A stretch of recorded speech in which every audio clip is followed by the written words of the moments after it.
What happened to the Fremantle Football Club? Why are they now sitting in 10th place at the end of the home and away season? Well, for a bit of context, after round 20, they were in equal second place on the ladder with a percentage of 117. Basically second. And they had 6 points over 8th place, the Dogs. So they were looking guaranteed to make finals. And people like me put them pretty high up with the favourites to win the flag. But their last 4 games were torrential. They lost by a point to Essendon. They lost by 11 points at home to Geelong. And yes, these are good teams, but you got to win them if you're going to make finals. They lost to the Giants. They could have won that game. They were so close near the end.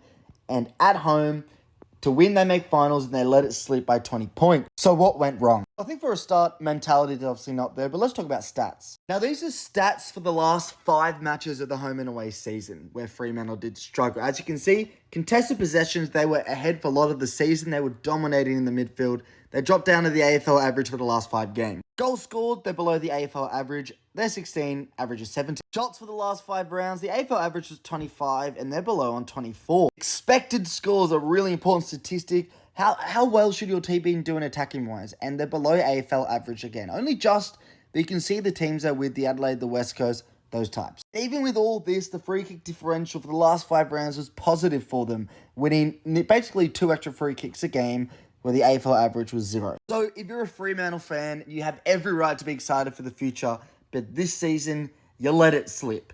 And to be completely honest, despite some of the young talent you have experience, and that's not excusable.